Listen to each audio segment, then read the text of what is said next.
How to end a conversation like a gentleman. Have you ever found yourself stuck in a conversation, feeling like you're in a hurry or just over it, but not wanting to come across as rude? We've all been there. But what if I told you there's a way to gracefully end the chat while still leaving the other person thinking that you actually enjoyed it? And to top it off, I've got a surprising strategy to share with you that involves bunions.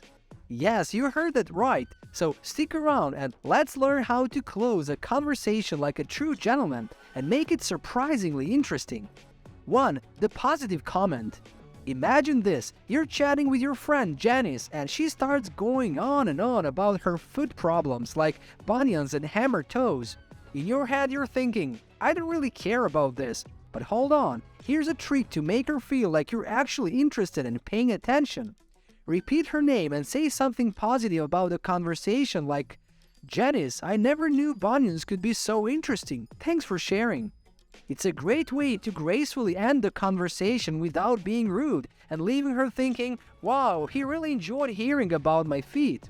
So next time you're stuck in a chat you're not really into, try this gentlemanly closing strategy and make it feel more personal. And who knows, you might even learn something new about bunions. 2. The summary and the plan. This is a cool trick, especially in a business setting. The idea is simple. After you've had a chat with someone, summarize and reiterate the main theme or concept of the conversation.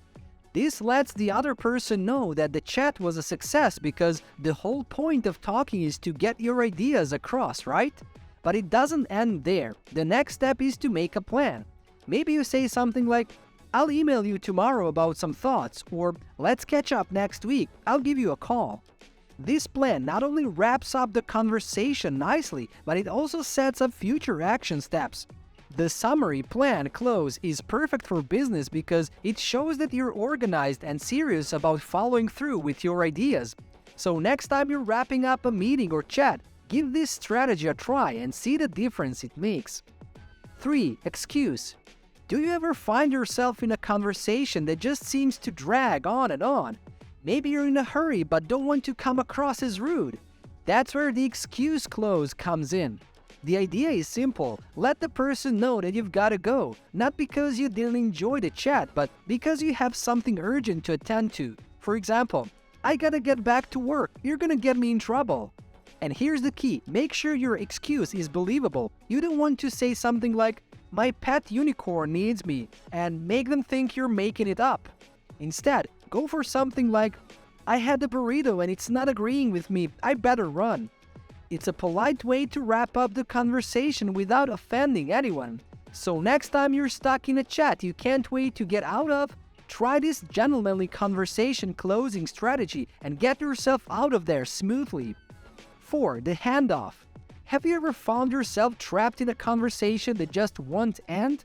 Maybe you're not interested, or maybe you're just in a hurry. That's where the handoff strategy comes in. The idea is to introduce someone else into the conversation, giving you the perfect opportunity to exit stage left. For example, hang on to that thought, I just saw Brian, you need to meet him. You make the introduction, they start chatting, and you can slip away unnoticed. The key is to wait for the right moment. When there's a lull in the conversation and you hear those common words like okay or anyway, that's your opening. It's your time to end the conversation like a gentleman. So next time you're stuck in a chat you can't wait to get out of, remember the handoff strategy and make your exit easily. 5. Give nonverbal exit cues. A true gentleman knows how to be considerate even when he's not feeling the conversation. It's important to be mindful of the other person's feelings and respect their right to speak. But how can you politely bring the chat to a close? Nonverbal exit cues are a great way to signal the end of the exchange. For example, stand up if you're sitting down or turn your body towards the exit door or in the direction you were heading. These subtle gestures will let the other person know that you're ready to wrap up the discussion and they'll likely follow suit. Remember, being polite and considerate is always the right way to go. 6. Close with a hearty handshake. Closing a conversation like a true gentleman is all about the handshake. It's a classic and reliable gesture that signifies the end of a discussion, and it can even tell you how well the conversation went. When it's time to close, extend a firm hand with a warm smile or hug to leave a positive impression. If the interaction was particularly successful, exchanging phone numbers or business cards can be a great way to keep in touch in the future. Remember, these polite acts of etiquette will help you leave a lasting positive impression.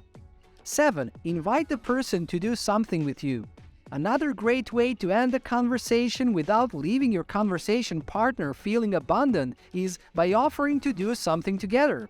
This way, you can continue on with your original agenda while also making your partner feel wanted. You can suggest things like going to meet the speaker, checking out an exhibit, or grabbing a drink at the bar. If they decline, you've ended the conversation politely, but if they accept, you can keep pursuing your original agenda while making new connections. 8. Purposefully head to your destination. When you make an exit, you should stick to your word and do what you said you were going to do.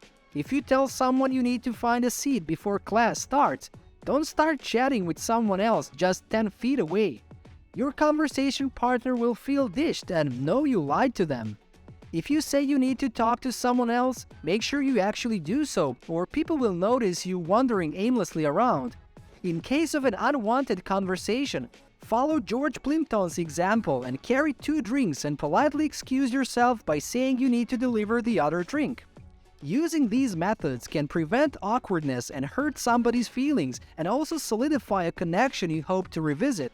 But if being polite doesn't work, don't let people rob you of your valuable time. Be assertive, bid them farewell, and move on with purpose. After all, time is worth more than money.